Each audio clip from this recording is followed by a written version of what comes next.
नमस्कार दोस्तों, आप सबका अमरीन पाठशाला में स्वागत है।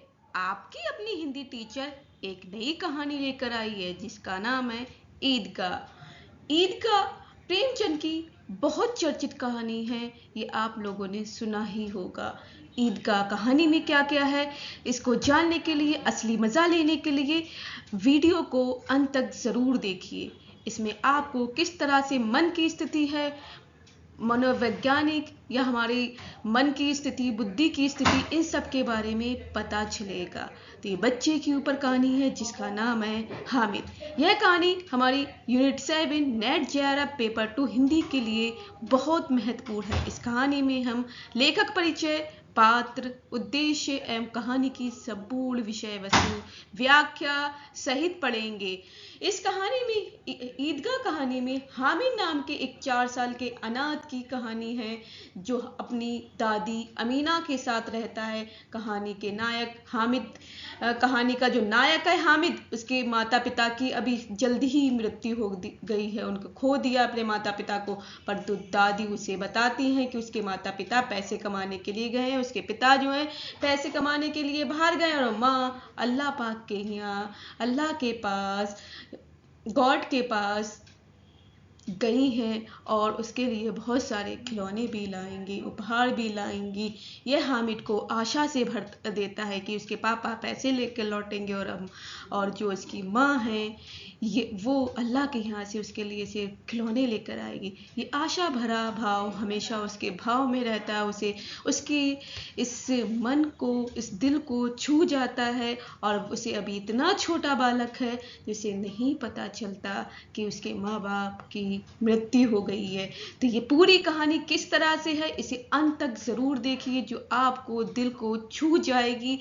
तो इस तरह से आप देख सकते हैं ईदगाह कहानी दिल को छू लेने वाली कहानी किस तरह से बन जाती है, आपको किस तरह से भावुक बना देती है। तो चलिए पूरी कहानी पढ़ते हैं। उससे पहले हम लेखक जो है प्रेमचंद का थोड़ा सा परिचय जान लेते हैं। प्रेमचंद का जन्म जुलाई 1880 को वाराणसी जो बनारस है के जिले में उत्तर प्रदेश के लम्ही गांव में एक कायस्थ परिवार में हुआ था। उनकी माता का नाम आनंदी देवी था, पिता का नाम मुंशी अजायब राय था जो लम्ही में डाक मुंशी थे। उनके वास्तविक नाम धनपत राय श्रीवास्तव था। प्रेमचंद की आरंभिक शिक्षा फारसी में हुई। प्रेमचंद के माता पिता के संबंध में राम विलास शर्मा लिखते हैं, जब वे 7 साल के थे तब उनकी माता का स्वर्गवास हो गया था। जब कितनी 7 वर्ष की 7 इयर्स की आयु में थे तो उनकी माता का स्वर्गवास हो गया था। तब 15 वर्ष के हुए तब उनका विवाह कर दिया गया था। इतनी छोटी सी उम्र में उनका विवाह कर दिया गया। जब 9th क्लास में थे, 15 वर्ष की आयु में थे, उनका विवाह कर दिया गया और 16 वर्ष के होने पर उनके पिता का भी देहांत हो गया। उनके पिता का क्या हो गया? देहांत हो गया। मुंशी प्रेमचंद अपने शादी के फैसले पर पिता के बारे में लिखते हैं, पिताजी ने जीवन के अंतिम वर्षों में एक ठोकर खाई। पिताजी ने जीवन के अंतिम वर्षों में एक ठोकर खाई और स्वयं तो गिरे ही, साथ में मुझे भी दबो दिया और मेरी शादी बिना सोचे समझे करा दिया। 1921 ईस्वी में असहयोग आंदोलन के दौरान महात्मा गांधी ने जो है सरकारी नौकरी छोड़ने का आह्वान पर स्कूल इंस्पेक्टर पद से 23 जून को त्याग पत्र दे दिया। मीन्स अब ये उन्होंने अपनी जो एजुकेशन है, शिक्षा तो मुंशी प्रेमचंद ने पूरी करी, साथ साथ में सरकारी नौकरियां भी की टीचर के पद पर। फिर उसमें अंत में वो किसके पद पे आ गए थे? स्कूल इंस्पेक्टर पद के पे आ गए थे, बड़े पद पर आ गए। तो लेकिन 23 जून को त्याग पत्र दे देते हैं। वो जब त्याग पत्र क्यों देते हैं? उन्हें असहयोग आंदोलन में महात्मा गांधी जी के साथ भाग लेना। इसके बाद उन्होंने लेखन को अपना व्यवसाय बना लिया। क्या बना लिया? अपना जॉब किसे बना लिया? व्यवसाय क्या बना लिया? लेखन। मर्यादा, माधुरी आदि पत्रिकाओं में वे संपादक पद पर कार्यरत रहे। इसी दौरान उन्होंने प्रवासीलाल के साथ मिलकर सरस्वती प्रेस भी खरीदा। इन्होंने सरस्वती प्रेस को खरीद लिया है। अब तथा हंस और जागरण निकाला। प्रेस उनके लिए व्यावसायिक रूप में लाभप्रद सिद्ध नहीं हुआ। 1933 ईस्वी में अपने ऋण को घटाने के लिए उन्होंने मोहनलाल भवनानी के सिनेटोन कंपनी में कहानी लेखन के रूप में काम करने का प्रस्ताव स्वीकार कर लिया। फिल्म नगरी प्रेमचंद को रास नहीं आई। वे 1 वर्ष का अनुबंध भी पूरा नहीं कर सके, वहां पर 1 वर्ष भी नहीं रह सके और 2 महीने का वेतन छोड़कर बनारस लौट आते और उनका स्वास्थ्य निरंतर बिगड़ता गया। लंबी बीमारी के बाद 8 अक्टूबर 1936 को उनका निधन हो जाता है और स्वर्गवास को चले जाते हैं। इस तरह से इनका इतना छोटा सा संक्षिप्त विवरण है, ये आप लोगों ने जाना है। तो चलिए आगे कहानी कैसे शुरू होती है, ईदगाह कहानी, वो हम जान लेते हैं। ईदगाह कहानी के पात्र कौन कौन से हैं, ये सबसे इंपॉर्टेंट है। कौन कौन से पात्र हैं? 7 पात्र जो आते हैं, ये बहुत मोस्ट इंपॉर्टेंट है। अमीना दादी है और हामिद पोता है, जो इस कहानी का नायक है। हामिद पोता, मोहसिन दोस्त है, महमूद दोस्त है, नूरे दोस्त है और सम्मी दोस्त है। तो मोहसिन, महमूद, नूरे, सम्मी ये दोस्त हो जाते हैं। चौधरी साहब, जिनसे ये लोग जो गांव के चौधरी साहब हैं उनका भी नाम आता है, जहां से सब लोग पैसे लेने के लिए उनके पास जाते हैं या वो कुछ मुसीबत के समय काम आते हैं। तो चौधरी साहब हैं। तो अब आगे देखते हैं क्या हो जाता है। रमजान का पाक महीना खत्म होने के बाद आखिरकार वो दिन आ गया जिसका सबको इंतजार था। आज ईद का दिन है। इस मनोहर और सुंदर दिन की बधाई पूरे गांव में किसी शहनाई की तरह गूंज रही है। चारों तरफ हरियाली ही हरियाली नजर आ रही है। खेतों में अलग ही रौनक नजर आ रही है। हर जगह देखकर ऐसा लगता है मानो सूरज, नदियां समेत पूरा संसार ईद की बधाई दे रहा हो। गांव के बड़े बूढ़े और बच्चे ईद के मेले में जाने की तैयारियां करने में जुटे हैं। कोई अपने पुराने कपड़े सिल रहा है तो कोई जल्दी जल्दी अपने घर और खेत का काम निपटा रहा है। ईद का मेला गांव से 3 कोस की दूरी पर लगता है, जहां लोगों को पैदल ही चलकर जाना होता है। मेले से घर वापस आने में भी देर हो जाती है। ईदगाह में जाने को लेकर सबसे ज्यादा खुशी लड़कों में नजर आ रही है, बच्चियों में नजर आ रही है। भले ही किसी ने एक रोजा भी न रखा हो, लेकिन ईदगाह जाने की खुशी उनके चेहरे पर साफ है। पूरे महीने ये लड़के इस दिन का बेसब्री से इंतजार करते हैं। इन लड़कों को घर की परेशानियों से कोई वास्ता नहीं है। बच्चों को तो कोई वास्ता ही नहीं होता घर में क्या समस्याएं आ रही हैं। घर में सेवैयां बनाने के लिए दूध और शक्कर हो या ना हो, उन्हें तो बस सेवैयां चाहिए। उन्हें नहीं मालूम उनके अब्बू गांव के चौधरी कायम अली के घर भागते हुए जा रहे हैं ताकि उनके घर में आज ईद के दिन चूल्हा जल सके और वो अपने बच्चों को सेवैयां खिला सके। ये तो बस ईदगाह जाने की राह देख रहा है। एक तरफ बैठा महमूद अपने पैसे गिन रहा है। उसको जेब से 12 पैसे निकले। उसकी जेब से कितने पैसे निकले? 12। तो महमूद के पास 12 पैसे। महमूद के पास बैठे मोहसिन मियाँ भी अपने पैसे गिनने में लगे हुए। 1 2 3 8 9 15। मोहसिन खुशी से उछलकर पैसों को जेब में रखकर कहता है, इन्हीं अनगिनत पैसों से हम अनगिनत चीजें लाएंगे। उसके पास 15 पैसे होते हैं, महमूद के पास 12 पैसे, मोहसिन के पास 15 पैसे। मेले में ढेर सारे खिलौने, मिठाइयाँ और भी बहुत कुछ खरीद कर लाएंगे। गांव का गरीब बच्चा हामिद सबसे ज्यादा खुश है। हामिद 5 साल का एक दुबला पतला गरीब सूरत वाला लड़का है। हामिद के पिता पिछले ही साल हैजे से मर गए थे। उसकी माँ का शरीर भी पीला पड़ गया था, जिसके बाद वह भी इस दुनिया से चल बसी। गांव में यह किसी को नहीं पता था कि हामिद की अम्मी के शरीर का रंग पीला क्यों हुआ। परिवार के नाम पर हामिद के पास एक बूढ़ी दादी थी जिसका नाम था अमीना। अमीना ने हामिद को बताया था कि उसके अब्बा बहुत सारे पैसा कमाने गए हैं और उसकी अम्मी अल्लाह के घर उसके लिए अच्छे अच्छे खिलौने लेने गई हैं। यह सब सोचकर और दादी की ऐसी बातें सुनकर हामिद बड़ा खुश रहता था। वह कहता था जब उसके अब्बू और अम्मी वापस आएंगे तो ढेर सारे पैसे और खिलौनों से वह मोहसिन, नूरे और सम्मी को चिढ़ाएगा। किसे? मोहसिन, नूरे और सम्मी जो उसके दोस्त हैं उन्हें चिढ़ाया करेगा। अपनी गरीबी से हामिद और अमीना दोनों ही वाकिफ थे। हामिद के पास एक भी जोड़ी जूते नहीं थे, उसके पास सिर्फ एक पुरानी और गंदी टोपी थी। ये सब सोचकर बूढ़ी अमीना अपनी कोठरी में बैठी रो रही थी कि आज ईद के दिन भी उसके घर में खाने के लिए कुछ नहीं है। वो ईद के दिन को कोस रही थी कि जब उसे ऐसे ही अंधेरे में रहना है तो ईद आती क्यों है। कभी तभी कोठरी में हामिद आता है और दादी से कहता कि तुम डरो मत, मैं मेले से सबसे पहले आ जाऊंगा। अब यहाँ पर हामिद आ रहा है और जो अमीना को रोते हुए देख रहा है उसे लग रहा है कि जो दादी माँ जो है वो इसलिए रो रही है कि मैं अकेले जा रहा हूँ, इसलिए वो कहता कि दादी माँ आप डरो मत, मैं अकेले जाऊंगा लेकिन सबसे पहले आ जाऊंगा। लेकिन उसे क्या पता था कि दादी किस वजह से रो रही है, कि घर में ऐसी स्थिति होती है लोगों के लिए, जो गरीब लोग होते हैं उनके लिए ईद भी किस तरह से मुहर्रम की तरह लगती है, मुहर्रम की तरह वो अपने बच्चों को किस तरह से खुशियाँ दे पाए।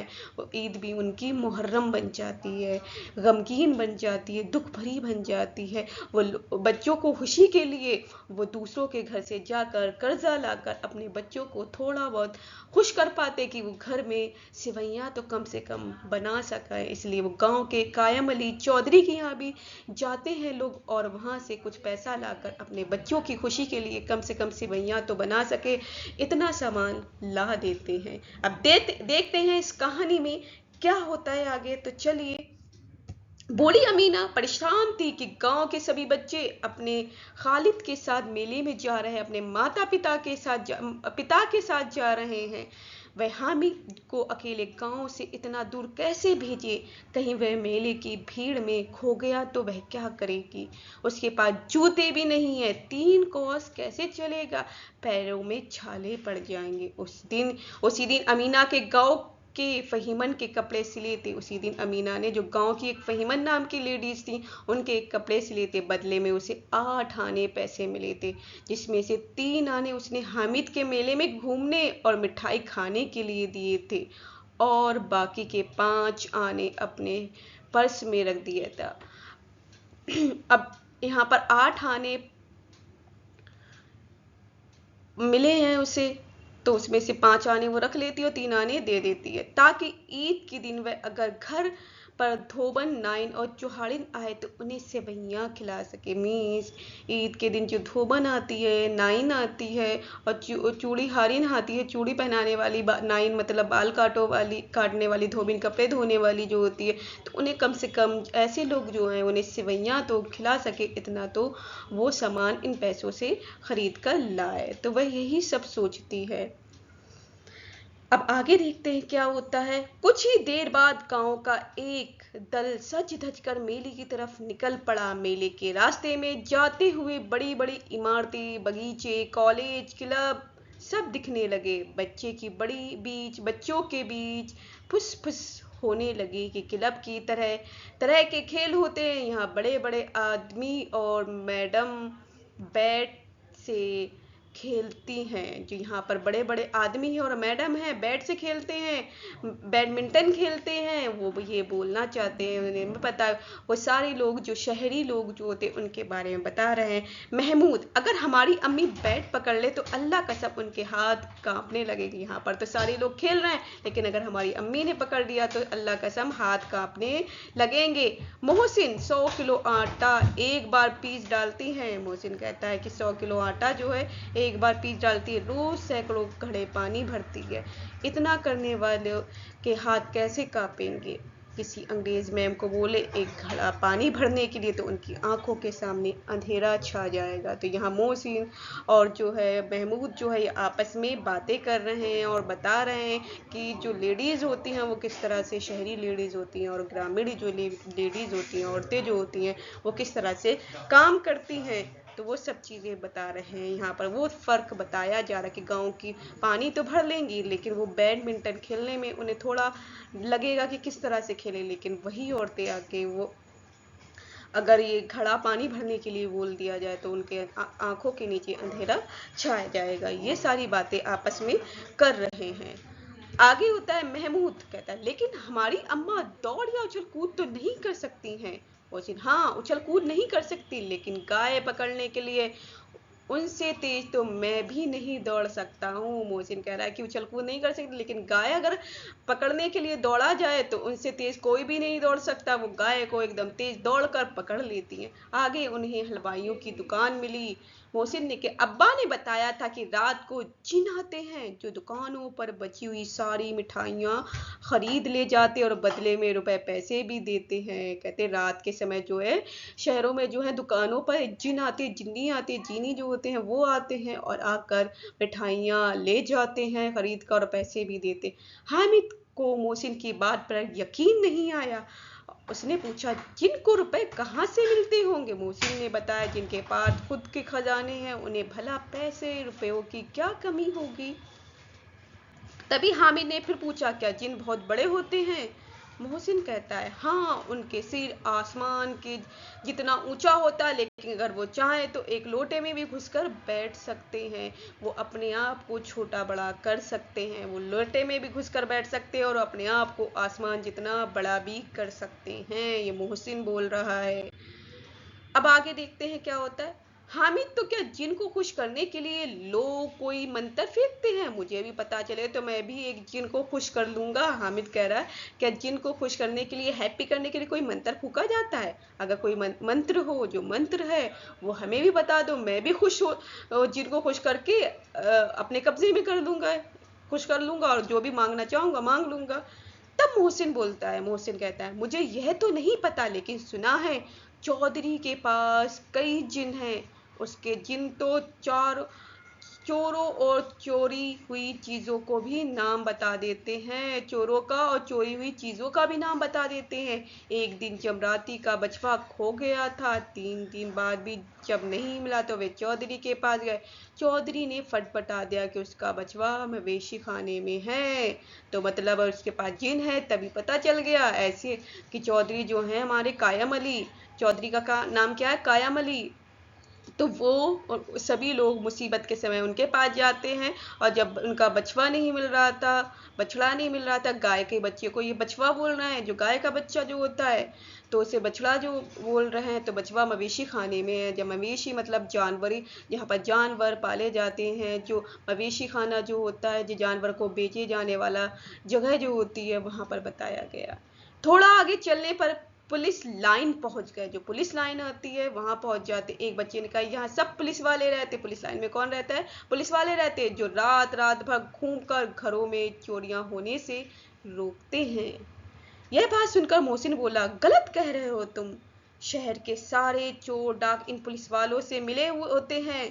चोरों से कहकर ये दूसरे मोहल्ले में चोरी करवाते और खुद किसी दूसरे मोहल्ले में पहरा देते हैं। मेरे मामा खुद एक पुलिस वाले हैं। महीने में उनके 20 रुपए तनख्वाह मिलती है। कितने रुपए? 20 रुपए तनख्वाह मिलती है। लेकिन घर पर वो 50 रुपए देते हैं। मैंने उनसे पूछा भी था कि इतने रुपए कहाँ से आते हैं? आपकी सैलरी तो 20 रुपए, लेकिन 50 रुपए कहाँ से देते? तो उन्होंने कहा कि अल्लाह देते हैं। वो चाहे तो एक दिन में लाखों भी कमा सकते हैं, लेकिन फिर बदनामी ना हो इसलिए इतना ही लेते हैं। कि पुलिस वाले ऐसे ही हैं। मतलब यहाँ पर रिश्वत लेते हुए भी वर्णन किया गया कि वो रिश्वत लेते हैं और चोरी होने के लिए वो चोरों से मिले होते हैं। तो खुद दूसरे वाले, अगर एक जगह एक मोहल्ले में चोरी हो रही है तो वो दूसरे मोहल्ले में पहरा देने चले जाते, जिसपे कोई उन पर शक ना कर सके। और वो चोरी का माल भी आधा आधा बांट लेते हैं। इतने में हामिद बोला, अगर ये लोग कुछ चोरी करवाते फिर इन्हें कोई पकड़वाता क्यों नहीं है? ये हामिद बोल रहा है। मोहसिन, अरे इन्हें कौन पकड़ सकता है, क्योंकि पकड़ने का काम तो इनका खुद ही है, लेकिन अल्लाह भी इन्हें सजा देने से पीछे नहीं रहता। मेरे मामा के घर भी कुछ दिनों में आग लग गई थी, उनका सारा पैसा व सामान जलकर खाक हो गया, मिट्टी में मिल गया। मतलब मोहसिन बता रहा है इन्हें कौन पकड़ सकता है, ये खुद इतने उसी का काम करते हैं चोरों को पकड़ने का, लेकिन अल्लाह सबसे बड़ा है, भगवान सबसे बड़ा, गॉड बड़ा है। अगर कोई इन्हें नहीं पड़ता तो गॉड तो है, तो गॉड ने, जो भगवान है अल्लाह ने, इनका घर में आग लगा दी। जो वैसा हराम का पैसा था सारा उस आग में जल गया। तो ये यहाँ बताना चले कि अल्लाह ज़रूर सज़ा देता, अगर कोई दे या न दे, ना हक किसी का मारा जाए, किसी से लिया जाए, तो अल्लाह तो उसको सज़ा दे देता है। हामिद, क्या 150 से ज़्यादा होते हैं क्या? 100 जो हैं, जो 100 100 रुपए, 100 50 से ज़्यादा होते, 50 रुपए से ज़्यादा होते हैं। मोहसिन, 50 तो एक थैली जितना होता है, जबकि 100 2 थैलियों से भी ज़्यादा होता है। मतलब 5 आज का है, एक थैली में आप 50 पैसे, मतलब उसके 50 रुपए रख लोगे, लेकिन 100 2 थैलियों में आएंगे उसके। जब हम सिक्के डालेंगे तो 2 थैलियों से ज़्यादा आएंगे। अब आगे इन्हें ईदगाह जा रहे तो लोग दूसरी टोलियां मिलने लगी। थोड़ी देर में ईदगाह भी नजर आ गई, जहां पहुंचकर सबने एक इमली के पेड़ के नीचे नमाज पढ़ी। नमाज पढ़ने के बाद सबसे पहले लोग मिठाई और खिलौनों की दुकान पर पहुंचे। हामिद को छोड़कर महमूद, मोहसिन, नूरे, सम्मी सभी एक एक पैसा देकर घोड़ों और ऊँटों पर बैठकर सवारी का आनंद लेने लगे। लेकिन हामिद के पास तो 3 पैसे थे, लेकिन वो नहीं बैठा। बाकी उसके जितने नूरे, क्या नाम है, मोहसिन, नूरे, सम्मी और महमूद जो है, ये सब किस पे बैठकर, घोड़ों और ऊँटों पर बैठकर सवारी करने लगते हैं। हॉर्स राइडिंग और कैमल राइडिंग जो होती है वो करने लगते हैं। इसके बाद सभी खिलौनों की दुकान पर गए। टॉयज की शॉप पर जाते हैं। महमूद ने 2 पैसे का सिपाही खरीदा, जिसने खाकी वर्दी और लाल पगड़ी पहनी थी, जिसके कंधे पर बंदूक थी। मोहसिन ने भी 2 पैसे का पानी पिलाने वाली बिश्ती खरीदा। अब यहाँ पर देख लीजिए किसने क्या खरीदा। महमूद ने क्या खरीदा है वो याद रख लीजिए। महमूद ने एक सिपाही खरीदा है, मोहसिन ने बिश्ती खरीदा है। बिश्ती, पानी पिलाने वाले को बिश्ती बोला जा रहा है, तो बिश्ती खरीदा है। महमूद ने सिपाही खरीदा है। और उसके बाद बिश्ती खरीदा, उसकी कमर झुकी हुई थी और उसके ऊपर पानी भरने वाला मशक रखा हुआ था। नूरे ने भी 2 पैसे में वकील खरीदा, जो एडवोकेट होता है वो खरीद लिया। जिसका खिलौना खरीदा, जिसने काले और सफ़ेद रंग का कपड़ा पहना था। उसके कपड़े में एक तरफ जेब में घड़ी, सुनहरी जंजीर और एक हाथ में कानून का पोथा था, कानून की किताब थी। वही हामिद सोच रहा था कि अगर ये खिलौने एक बार नीचे गिर जाएं तो सब बर्बाद हो जाएगा। इसलिए उसने खिलौनों को खरीदने में दिलचस्पी नहीं दिखाई कि एक बार ज़मीन पर गिर गए तो चकनाचूर हो जाएंगे और पैसे भी बर्बाद हो जाएंगे।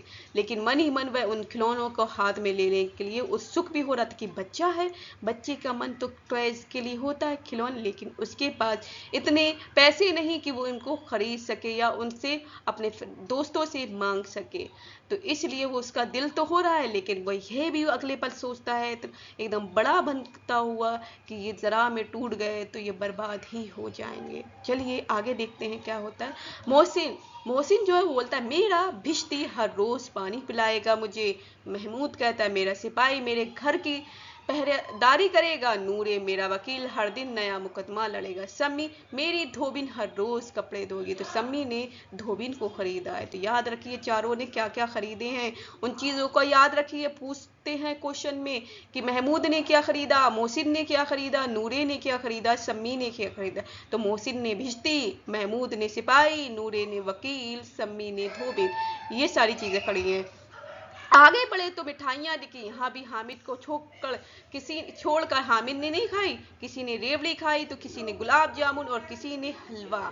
हामिद बस ललचाई आंखों से सबको घूर रहा था, क्योंकि उसके पास इतने पैसे नहीं थे। खा ले, और खा भी लेता फिर क्या बचता, क्योंकि खिलौने भी नहीं खरीदे और मिठाई भी अब नहीं खाता है। मोहसिन ने चिढ़ाते हुए कहा, हामिद रेवड़ी खा लो, इसकी खुशबू बहुत अच्छी है। हामिद मोहसिन के पास जाता और उसके सामने अपना हाथ फैलाता है। मोहसिन ने एक रेवड़ी निकाली, हामिद को दिखाते हुए उसे खुद खा गए। यह देखकर महमूद, नूरे और सम्मी तालियां बजाकर हंसने लगे। मतलब है हामिद मोहसिन के पास तो जाता है लेकिन मोहसिन उसे देता नहीं है और वो खा जाता है, उसे बस चिढ़ाते हुए खा जाता है। तभी महमूद कहता हम तुम्हें गुलाब जामुन खिलाएंगे। मोहसिन तो शरारती है, इस बार हामिद ने साफ साफ उन्हें मना कर दिया कि वो मिठाई नहीं खाएगा, क्योंकि सब चिढ़ा रहा है, उसे समझ में आ गया, इसलिए उसने साफ साफ कह दिया कि वह मिठाई नहीं खाएगा। मिठाइयों की दुकान के बाद मेले में कुछ लोहे की चीज़ों की दुकानें थी, जहाँ पर तरह तरह के नकली गहने भी थे। लड़कों के इनमें कोई दिलचस्पी नहीं थी तो वे मेले में आगे बढ़ गए और शरबत पीने लगे। लेकिन हामिद एक चिमटे की दुकान के सामने खड़ा हो गया। उसे याद आया कि रोटी बनाते समय उसकी दादी के हाथ जल जाते हैं। उसने सोचा अगर वह चिमटा खरीद लेगा तो दादी के हाथ नहीं जलेगा और वो उसे ढेर सारी दुआएं भी देगी। मतलब वो इतना बड़ा, मतलब छोटा बच्चा बड़ों जैसा सोचने लगा है। न वह खाना खाता है, मतलब वह मिठाइयाँ खा रहा है, न खिलौने खरीद रहा है, लेकिन उसे सिर्फ याद आ रहा है। तो क्या याद आ रहा है? अपनी दादी याद आ रही है, उनके रोटी पकाते हुए हाथ याद आ रहा है और चिमटा लेने के लिए दुकान पर जाता है। हामिद दुकान से चिमटे की कीमत पूछता है, दुकानदार से चिमटे की कीमत पूछता है। पहले तो दुकानदार को मना करता है कि यहाँ उसके काम, जो दुकानदार हामिद को मना करता है कि उसके काम की कोई चीज़ नहीं है, लेकिन बाद में उसने बताया कि एक चिमटे की कीमत 6 पैसे, अगर उसे लेना है तो वह 5 पैसे में लगा देगा। हामिद ने कहा, क्या 3 पैसे में दोगे ये चिमटा? अब वह 3 पैसे में चिमटा मांग रहा है। तो हामिद को लग ही रहा था कि दुकानदार उसे डांटेगा, लेकिन दुकानदार ने डांटने की जगह हामिद को 3 पैसे में चिमटा बेच दिया।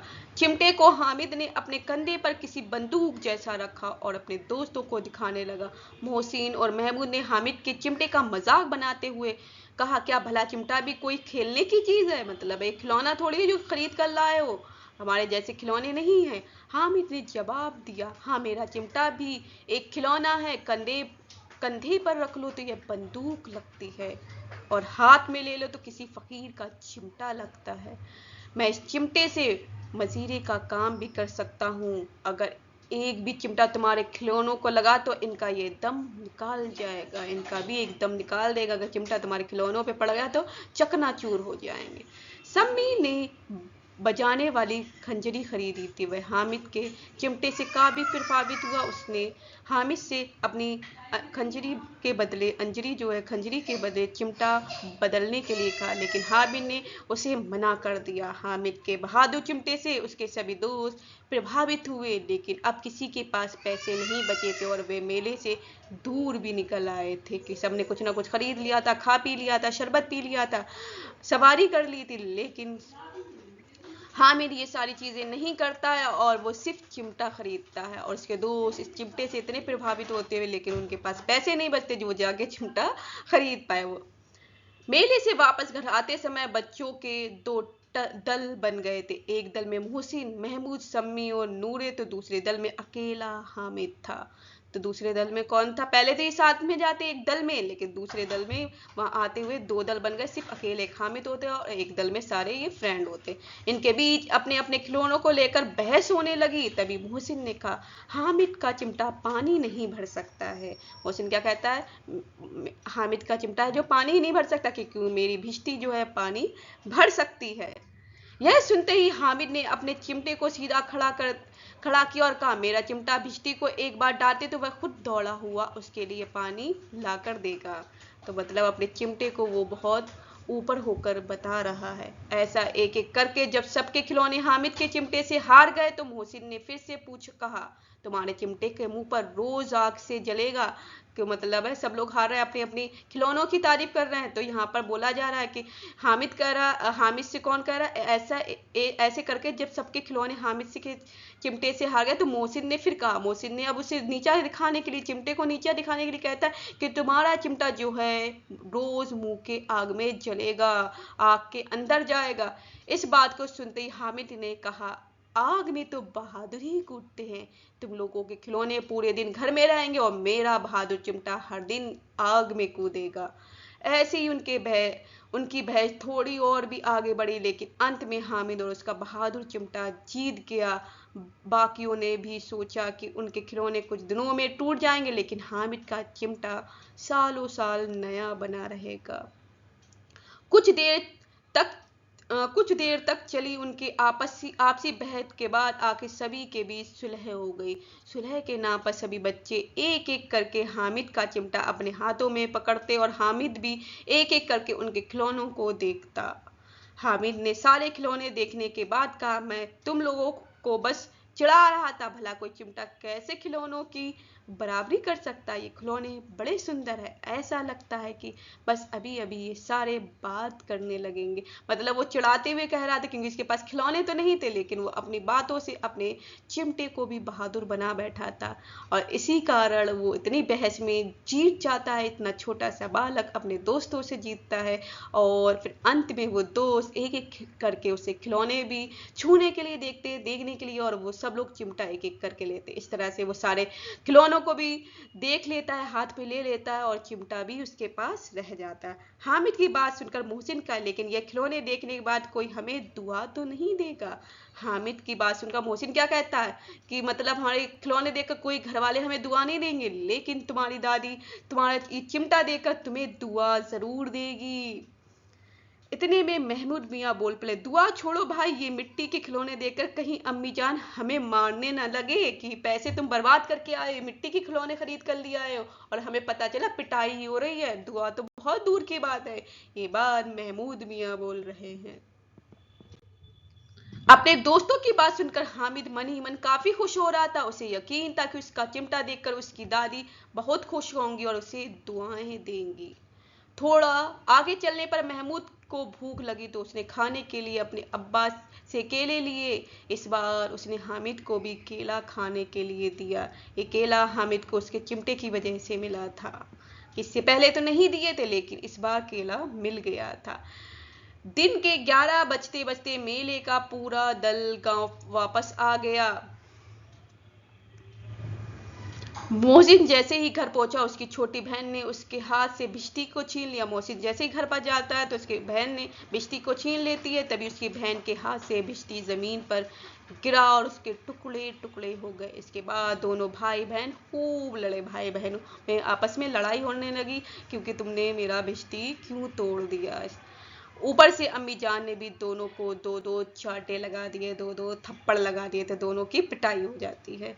दूसरी तरफ नूरे ने अपने वकील को घर में सजाने का नया इंतजाम किया। वकील जैसे लोग अब जमीन पर तो बैठ नहीं सकते थे, इसलिए नूरे ने दीवार में खूंटियां लगाई, फिर उसे पर लकड़ी का पटरे पर कागज के पन्नों से कालीन बिछाया गया, और फिर कहीं जाकर उसके ऊपर वकील साहब को बिठाया गया। वकील साहब को गर्मी न लगे, इसके लिए नूरे बांस के पंखे से हवा करने लगा, लेकिन हवा के का झोंका लगते ही वकील साहब पटरे के सिंहासन से सीधा जमीन पर गिरे, और वो भी मिट्टी में मिल गए। मतलब है वो खिलौना भी, वकील का खिलौना भी टूट गया। वहीं महमूद ने अपने सिपाही के लिए एक पालकी का इंतजाम किया, जिसे उसने फटे पुराने कपड़े और छोटी सी टोकरी से बनाया था। फिर उसमें सिपाही साहब को लिटाया गया। इसके बाद महमूद और उसके दोस्त उसके दोनों छोटे भाई टोकरी को सिर पर रखकर इधर उधर घूमने लगे। उसके छोटे भाई अपनी तोतली आवाज में छोने वाले जागते रहो कहकर पुकारते चले जा रहे थे। अंधेरे का समय था। इसी दौरान महमूद को ठोकर लगी और उसकी टोकरी नीचे गिर गई। इस हादसे में महमूद के सिपाही की एक टांग टूट गई। इस तरह से मिट्टी के खिलौने टूटते चले जा रहे थे। इसके बाद महमूद ने खुद ही उसका पैर ठीक करने का फैसला किया। टूटे हुए पैर को जोड़ने के लिए गूलर का दूध लिया गया, लेकिन यह तरकीब काम न आई। बदले में सिपाही की दूसरी टांग भी तोड़ दी गई। अब हामिद मियाँ की बात करें तो वो जैसे ही अपने घर पहुंचा, उसकी दादी ने उसे गले लगा लिया। फिर उसके हाथ में चिमटा देखकर बड़ी हैरानी से पूछा, यह चिमटा किसका है? हामिद, मैंने मेले से खरीदा है। अमीना कहती है, कितने पैसे में? हामिद, 3 पैसे में। इतना सुनते ही बूढ़ी अमीना छाती पीटते हुए रोने लगी, हामिद को कोसने लगी, कितना बेवकूफ लड़का है ये, दिन भर कुछ खाया पिया नहीं और मेले में जाकर सारे पैसों से ये चिमटा खरीद कर लाया है। फिर उसने हामिद को गुस्से में पूछा, मेले में कोई और चीज नहीं थी क्या, तो जो तू लोहे का चिमटा लेकर आया है? हामिद ने उदास मन से कहा, रोटियां बनाते हुए तुम्हारी उंगलियां जल जाती थी, इसलिए मैंने ये चिमटा खरीद लिया। हामिद की बात सुनकर बूढ़ी अमीना एकदम चुप हो गई। उसके पास छोटे नादान बच्चे को कहने के लिए कोई शब्द नहीं थे, तो वो हामिद को त्याग और प्यार की भावना देखकर हैरान थी। मन ही मन सोच रही थी कि मेले में न जाने कितने खिलौने रहे होंगे, हजार रंग बिरंगी मिठाइयाँ होंगी, फिर भी इस बच्चे ने अपने बारे में न सोचकर अपनी बूढ़ी दादी का ख्याल किया। वो अब अपना दामन फैलाकर रो रही थी और हामिद के लिए दुआएं दिए जा रही थी।